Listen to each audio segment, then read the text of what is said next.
What's up, guys? Ruxin34 back here with another video, and today's a little bit of a different video because, as you see, we've got this Grand Neos, which was in our last mail day, and it's going to get returned. So, in the mail day, you saw I put a little banner, I guess, over, and it said I missed a binder ding. So when I looked at the card live, I was like, wow, this looks good. You know, it looks fine. I ordered it to be near mint, and when I was editing the last mail day video, I mean, I don't even do a lot of editing, but I had it, and I was watching the video, and I saw the light go across right here for a split second. I'm actually going to have it cut to the mail day video and kind of show real quick. Crazy. All right, here we go.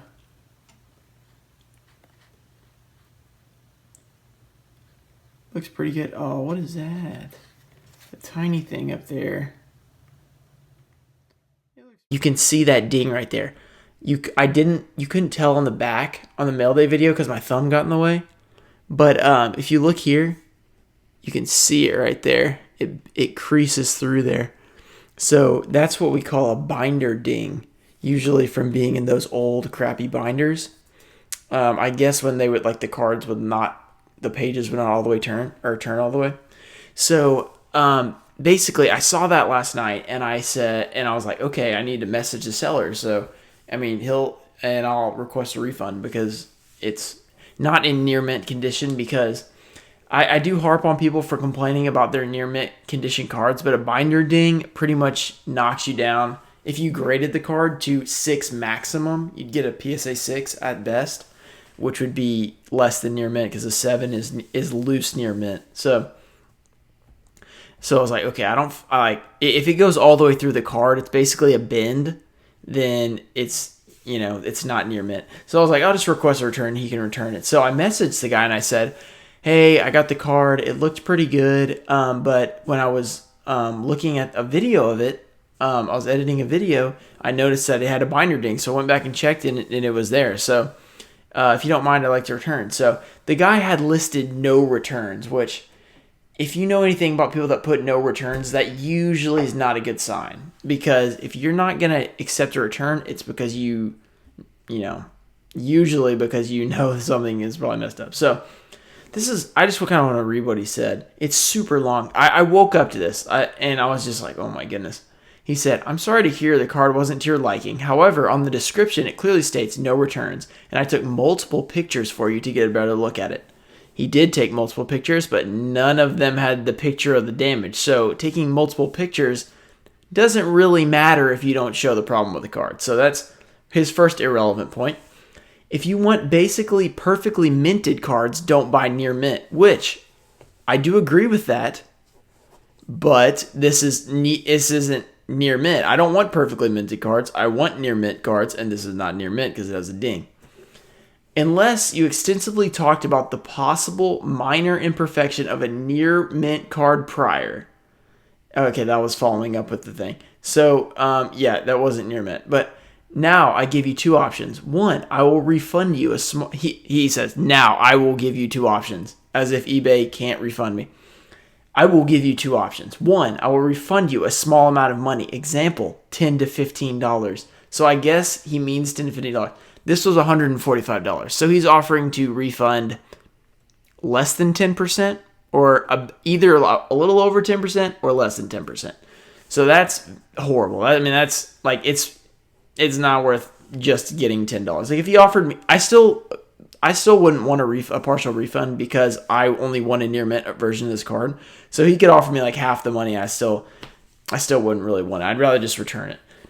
And then he says, 2, you may return the card. This is when it gets crazy. However, you must send it back exactly, this is all caps, by the way I sent it, parentheses, in a bubble mailer with 3 top loaders taped together and with tracking. When I receive the card and inspect that it's in the same condition as I sent it, only then will I send a refund.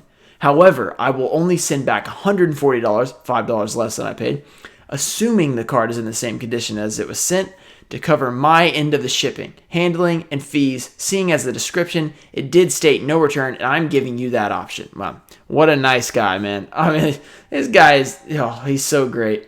If you choose to return it, please send me tracking information. so we'll both have the knowledge of its location. If I don't receive the card for any reason, I will not refund the money.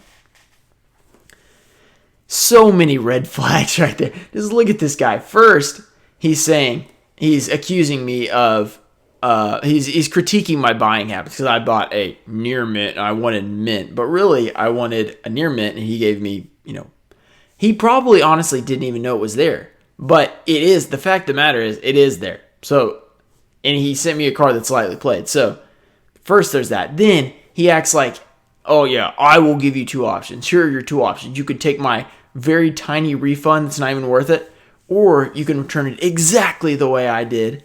And he had this really weird packaging, which wasn't even that good. Like, it was probably worse, actually, with all the tape and stuff. You don't want to tape your stuff. You don't have to. Then I will only send it back if you send it just back, like exactly how I shipped it. So this dude's giving all these demands and stuff. So I was like, okay. So then I just replied. I can't even remember exactly what I said. I said something like, okay, it was not in near mint. I think I'm just going to open a case. So I just opened a refund case. He then accepted it. So he didn't say anything after I opened the case, so I'm a little worried. So this is why we're making this video. This kind of story time / making a video. I'm going to record myself packaging the card. First, we're going to show, I already just showed the damage earlier, didn't I? But we're going to do it again. We're going to show where the damage to the card is. Which is, we got to get it on camera. It is, I mean, honestly, it's hard to see. And it is easy to miss. So I wouldn't be surprised at all if he did not see the damage. But it was there when we opened it. It's on the video. So there's that damage. We're putting it in a sleeve. We're going to show ourselves packaging it up so he can't do anything like, oh, you damaged it, you didn't send it. We're going to put it in a top loader. I'm not doing this.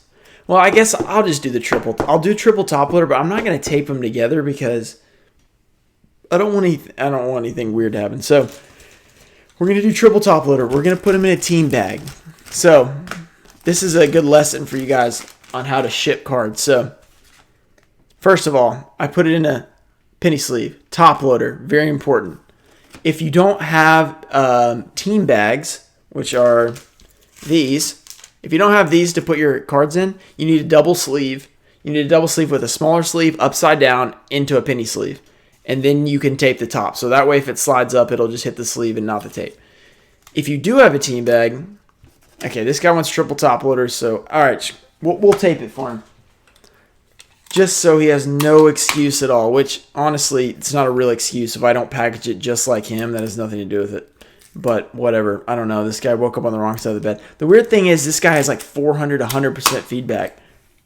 And it's like, why are you so moody? Like, you get it. Like, I'm sure you've had something returned before, It's not like he's not getting the card back. Like, he gets the card back, and if it's in near mint, like he said, then he should be able to easily resell it. So I'm going to see what the problem is. So there's our tape. Okay. Boom. Taped it up for him. We're going to team bag it. Even better, he didn't even have it in the team bag. We're going to close this bad boy up. Boom, here it is. I'm going to print off the return shipping label. And I'm also going to require that it comes with signature because I don't want him to claim that he never got the card back. So I lose out on my money and the card. So honestly, it would probably be a bit better when you get up with a sketchy guy like this who's getting like he has all these demands and stuff. It would probably be better not to even deal with him and just accept the loss. But I don't even want the card if it's damaged. So I don't know what was up with that guy, but here we go. We're gonna tape this bad boy up. Here we go, and we're gonna send this out tomorrow. It's packaged up. What can we put up? We're gonna put a little something on here. Wait, I'll put it on the back. Grand Neos. Okay, there you go. Grand Neos. Boom.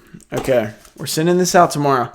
That's about it for this one. Now I need another Grand Neos. So if you have a near mint, it doesn't have to be perfect, but just no binder dings, It can be a PSA 8, 9, I don't want it to actually be graded though if it's BS8, but or maybe I do because it'd be cheaper. I don't know. So let me know what you guys got. That's about it for today. I'll see you guys later. Peace.